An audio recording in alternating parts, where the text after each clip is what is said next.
আমার 5 লাখ টাকা লোন নেওয়া সব মহিলারা दोस्तों बकरा ईद से पहले बंगाल के मुसलमानों ने एक बहुत बड़ा कारनामा कर दिया है। जिस गाय को बकरा ईद पर बेचने के लिए इस हिंदू बहन ने 5 लाख का लोन लिया था और एक हिंदू लड़का अपनी बहन की शादी के लिए गाय बेचने मुस्लिम इलाके की मंडी में पहुंचा था। आगे उसके साथ क्या हुआ ये देखकर पूरे भारत के लोग हैरान हैं। आज मैं आपको वो सारे वायरल वीडियो एक एक करके दिखाऊंगा जो इस वक्त पूरे इंडिया में तेजी से फैल रहे हैं, इसलिए इस वीडियो को आखिर तक जरूर देखिए।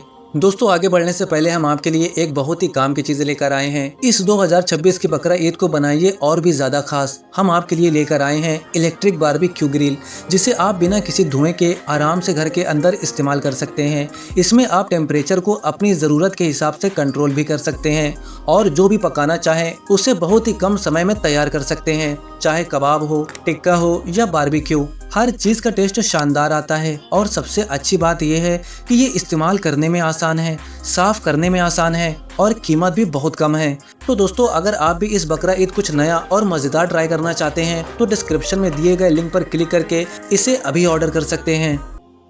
दोस्तों ज़रा सोचिए, इस बहन ने 5 लाख का लोन लिया, बड़ी तादाद में गाय खरीदी, दिल में उम्मीद थी कि बकरीद आएगी, मुसलमान अच्छी कीमत में गाय खरीदेंगे और ये लोग 2-3 गुना मुनाफा कमाकर अपना लोन भी अदा कर देंगे और घर का खर्च भी चला लेंगे। लेकिन इन्हें क्या पता था कि इस बार हालात बिल्कुल बदल जाएंगे।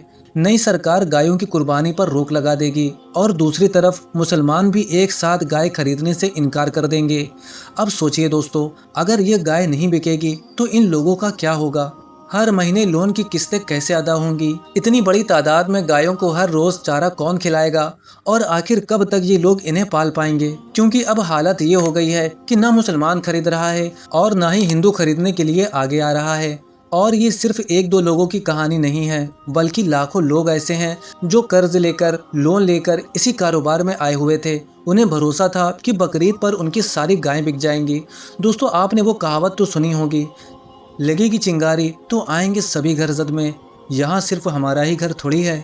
मुसलमानों को परेशान करने के लिए जो कानून बनाया गया उससे मुसलमानों का तो कुछ नहीं बिगड़ा। मुसलमान बकरों की कुर्बानी कर लेंगे, दूसरे जानवरों की कुर्बानी कर लेंगे, लेकिन इस वक्त अगर सबसे ज़्यादा कोई परेशान है तो वो है हमारे हिंदू भाई, जिन्होंने इसी उम्मीद पर लाखों का कर्ज लिया था।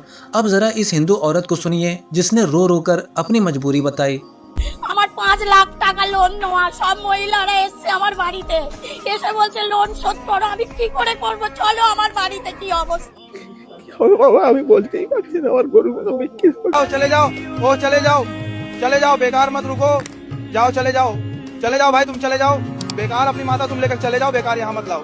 ये कुर्बानी का बाजार है, ये कुर्बानी का बाजार है। यहाँ जो खरीदेगा वो काटने के लिए खरीदेगा, इसलिए तुम्हारी माता तुम काटने के लिए, यहाँ ये काटने की जगह है, यहाँ से खरीदेगा तो वो काटेगा। इसलिए तुम्हारी माता जहाँ तुम रखते हो वहाँ रखकर पूजा करो, बेकार इस मैदान में मत लाओ। इस मैदान में लाने से और हमारे यहाँ हमारा जो मुल्ला भाई खरीदेगा वो उसे कुर्बानी के लिए खरीदेगा। ये हमारा साल में एक त्योहार है, इसीलिए तुम इसे अगर अपनी माता बताते हो तो तुम क्यों हाट में बेचने लाए हो उसे? तुम उसे बेचकर चले जाओगे आधे। तो दोस्तों आपने अपनी आंखों से देख लिया, बंगाल के मुसलमानों ने इस बार ऐसा फैसला लिया जिसने सबको सोचने पर मजबूर कर दिया। जब वो हिंदू लड़का अपनी गाय लेकर मुस्लिम इलाके में पहुंचा तो मुसलमानों ने उससे क्या कहा, ये तुम्हारी माता है, इसे वापस घर ले जाओ, इसकी सेवा करो, पूजा करो, हम इसे नहीं खरीदेंगे। और सच कहूँ दोस्तों, ये बात इस वक्त पूरे सोशल मीडिया पर चर्चा का विषय बनी हुई है। बंगाल के कई मुस्लिम उलमा ने भी लोगों से अपील की कि गाय ना खरीदी जाए और हिंदू भाइयों की आस्था का सम्मान किया जाए। अब मंडियों का हाल ये है कि हजारों गायें खड़ी हैं लेकिन खरीदने वाला कोई नहीं।